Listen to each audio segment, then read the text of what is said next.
Hey everyone, this is Arado and we're here to talk about the upcoming Romancing Saga 2 banner featuring Onix, Rabbit, Victoria, and Rocbouquet. First off with Onix, she is a good AoE and boss farmer. Um, just a slight note, for being a boss farmer, relies on RNG because of skill number 2 doing 1 to 6 hits. With Inherit from her other style, especially global exclusive one, she can improve her farming. For AoE, you can get Fireball plus or Firestorm plus, and then for boss farming, you can do the skill number 3 from global exclusive style. Unfortunately for farming, she is stuck with heat element for the most part. So if the stage calls for weakness to heat element, then she would deal really good damage because she has 50% base attack passive, and then additional 15% if she hits the weak point of the enemy. She would have access to Sun element as well as a minor element with global exclusive skill number 3. For hard content, she is a heat DPS, and then she continues to be an agility debuffer. Global exclusive Inherit would allow her to improve some kind of niche support in a way, because she would have access to Tropical Cocktail. Or, you can inherit Firestorm Plus for an AoE agility debuffing. Unfortunately, on the hard content department, the next freestyle, Sapphire, she is better off for those type of content because she has a Protect Tension. That is 15% defense passive. She has access to Flame Hammer for int debuffing, and then she also has a healing skill. So those are helpful stuff to have in hard content on top of agility debuffing, of course. Next up is Rabbit. So Rabbit in farming, she is a good single target farmer and has a one-shot AoE. So majority of Rabbit's style as a character, all of their AoE are mostly one-shot AoE. There's no cheaper BP AoE, so she's kind of stuck in being a one-shot AoE. And then with Inherit, like say Stomp Plus, that you would enable her to do boss farming. For hard content, she becomes a reliable int debuffer because she has innately high intelligence. However, that goes with a drawback of having squishy defensive stats, and with no defensive passive, she might have some trouble with enemy attacks and might die fast if she doesn't dodge or heal enough. And then Inherit from Halloween style for Feline Dance would allow her to be super reliable in debuffing, because Feline Dance, as you know, doesn't need to hit the enemy, and then doesn't have to roll for that chance for the debuff to take effect. So it's a win-win if you need strength and intelligence debuffing. Right now, debuffing is kind of seen, at least the attribute debuffing is seen as a limited application because of how often the boss does the debuff cleanse. However, in some of the bosses and even in the future, there are some where there is a need for debuffing for you to be able to sustain damage better, other than moral down and attack stance down. Next up is Victoria. So Victoria, her farming is a really good strong single target for boss farming, and then she has AoE where she can use skill number 2 3 times in a battle, and then it's also covering two good elements, Pierce and Thunder. For hard content, she actually is pretty good and reliable as well, mainly being a Pierce DPS and a cover tank. So her skill number 3, there is a self-heal added into that, so that enables her to be able to sustain longer battles with while covering damage from the party. And then her skill number 1 changed as well, because initially it was a row attack, but now it got changed to Glitter Shell, just like Matriarch 4, so it gives her extra defensive passive if anything.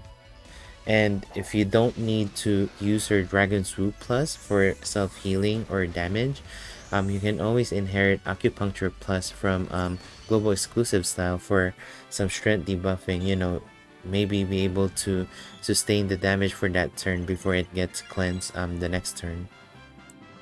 Just a note, and this was my mistake in the past, Acupuncture Plus doesn't rely on intelligence to land the debuff. So if you read the description, Acupuncture Plus, upon hitting the enemy, it goes straight to inflict strength debuffing. There is no word that says there is a chance to inflict strength debuff. So that's the difference between, the debuff we have right now and Acupuncture Plus. Lastly, we have the star of the banner, Rocbouquet. So for Rocbouquet, for farming, because of her being dual element, she can go either the dark route or the cold route. Unfortunately, she is unable to go hybrid with dark or cold as the attack because we still don't have access to 60% attack stone.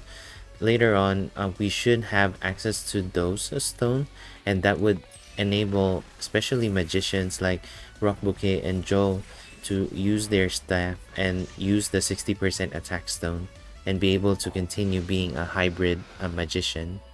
So in the cold route for farming, she's a good AoE and single target farmer, and then she has a one-shot fast dark AoE, Dark Thunder I believe, and then excuse me, and then with inherit, mostly from her global exclusive style and from the Squid's Saga Prefecture style, that it enables her to do dark AoE farming.